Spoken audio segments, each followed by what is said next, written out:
تو بھائی بجائے اس کے کہ آپ اب اتنے پیسے مہنگے داموں خریدنے کے آپ اس کی قانونی طور پہ رپورٹ کریں, قانونی طور پہ قانونی اداروں کو بتائیں, انتظامیہ کے لوگوں کو بتائیں کہ فلاں جگہ پہ فلاں پوائنٹ پہ یہ ریٹ چل رہا ہے. تو اس میں انشاءاللہ تعالیٰ آنے والے دنوں میں انتظامیہ دیکھیں بہت حد تک کام کر رہی ہے. اگر ہم اپنے شہر فیصل آباد کی مثال لیں تو فیصل آباد میں جو پرائس کنٹرول مجسٹریٹس ہیں, جو ہمارے جو ڈپٹی کمشنر ہیں محمد علی, وہ بڑے اچھے طریقے سے کام کر رہے ہیں اور وہ باقاعدہ طور پہ اس حوالے سے جرمانے کیے جا رہے ہیں, باقاعدہ طور پہ ان کے وزٹ جاری ہیں. لیکن ہر گلی, ہر محلے یا ہر چوک میں پہنچنا انتظامیہ کے لیے بہت مشکل ہوتا ہے. تو ہمیں عوام کو بھی چاہیے اس حوالے سے پورا تعاون کریں. جی,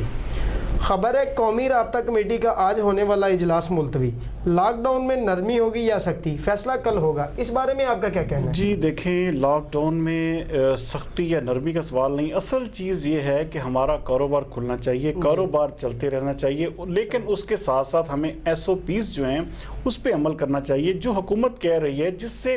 دیکھیں کرونا سے جب سے کاروبار کھلے ہیں ہمارے پیشنٹس بڑھ گئے ہیں, ہماری اموات بڑھ گئی ہیں. تو اس کا مطلب دیکھیں محکمہ صحت پنجاب نے باقاعدہ لکھ دیا کہ 28 دن کے لیے سخت ترین لاک ڈاؤن. اب آپ کے جو گورنر ہیں پنجاب, انہوں نے بھی باقاعدہ اس حوالے سے کہہ دیا ہے کہ اگر اس حوالے سے تاجر یا کوئی بھی شخص جو ہے وہ سخت عمل درآمد نہیں کرتا, SOPs پہ عمل درآمد نہیں ہوتا, تو ہم دوبارہ ایک سخت لاک ڈاؤن کی طرف جائیں گے. تو یہ چیزیں جو ہیں ہم عوام کو خود دیکھ لینی چاہیے. ہمیں بجائے اس کے کہ حکومت کو مجبور کریں کہ حکومت دوبارہ ایک سخت لاک ڈاؤن کی طرف جائے, ہمیں خود بھی احتیاطی تدابیر اختیار کرنی چاہیے اور اپنے ارد گرد جو لوگ رہتے ہیں ان کو بھی اس حوالے سے اویئر کرنا چاہیے. اب جو اجلاس کل ہوگا اس پہ ابرار صاحب فیصلہ تو یہ ہوگا کہ حکومت جو ہے فیسیلیٹیٹ کرے گی کاروباری, لیکن اگر ایک ہفتہ 10 دن 15 جون تک دیکھیں گے, 15 جون تک اگر ایسے حالات رہے تو آپ سمجھ لیں کہ 1 مہینہ پکا ہے. پھر آپ خبر ہے عمران خان کی حکومت نے پاکستان کو قرضستان بنا دیا ہے, احسن اقبال کا, اس بارے میں آپ کا کیا کہنا ہے؟ یہ دیکھیں آج صبح سے یہ خبر گردش کر رہی ہے ابرار صاحب کے 15 ارب ڈالر جو ہے وہ قرضہ لیا جا رہا ہے اگلے سال کے بجٹ کو, جو کم از کم جو بجٹ ڈیفیسٹ ہے اس کو کور کرنے کے لیے, جو خاص طور پہ ہمارا جو ایک کریڈٹ, جو ایک مثال کے طور پہ ہمارا ایک جو زر مبادلہ کے ذخائر ہیں اس کو برابر لیول پہ لانے کے لیے یہ 15 ارب ڈالر لیے جائیں گے, جس میں سے 10 ارب ڈالر تو جو ہے سیدھے آپ کے قرضوں کی مد میں چلے جائیں گے, اور 5 ارب ڈالر کو جو ہے وہ آپ کا جو ایک زر مبادلہ ہے اس کے ذخائر کے ایک لیول کو برقرار رکھنے کے لیے. تو یہ سارا دیکھیں پتہ کیا بات ہے, اب ہم کرٹیسائز کرتے تھے کہ میاں نواز شریف کو یا پچھلی حکومت جو بے نظیر اپنا زرداری صاحب کی تھی تو اس میں جو ہے قرضے زیادہ لیے جاتے تھے,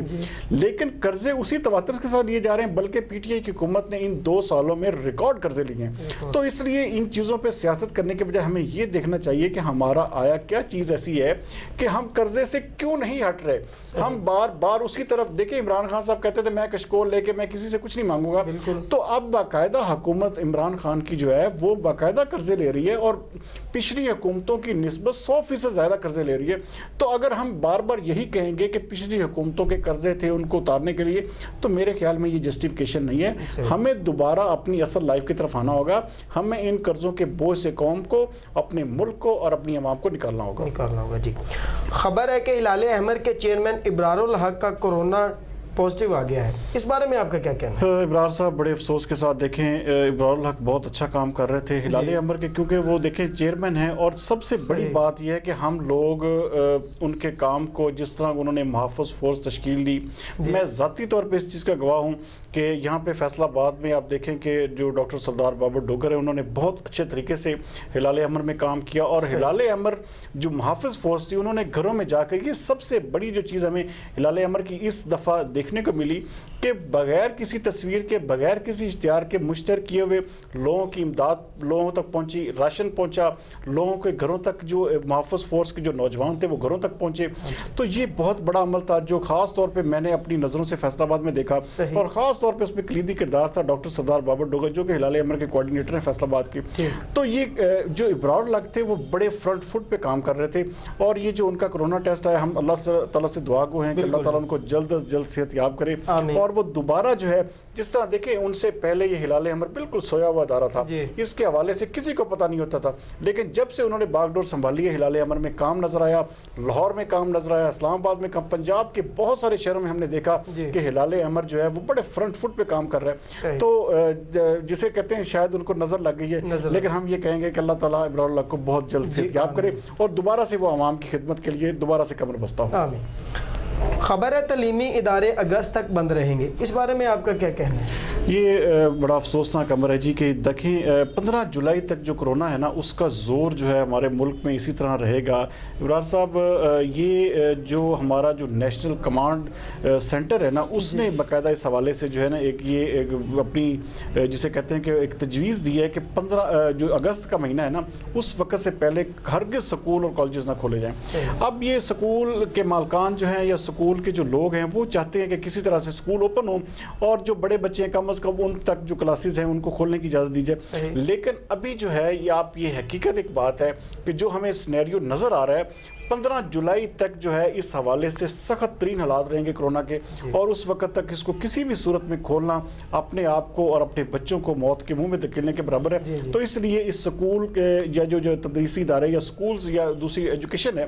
اس کو اس وقت تک ہم دیکھیں ہم کوئی اچھے اس طرح کے حالات میں نہیں ہیں کہ ہم اپنے آپ کو کہیں کہ جی ہم نے جان بوجھ کے سکول نہیں جا رہے یا سکول نہیں کھول رہے۔ تو حکومت اس معاملے میں بالکل صحیح کر رہی ہے، صحیح فیصلے لے رہی ہے، کیونکہ ہم لاکھوں اموات یا لاکھوں مریض جو ہے وہ ہم سے نہ افورڈ ہو پائیں گے نہ ہم برداشت کر سکیں گے۔ خبر ہے بھارتی سازش کے مزید گواہ سامنے آ گئے، اس بارے میں آپ کا کیا؟ ابرار صاحب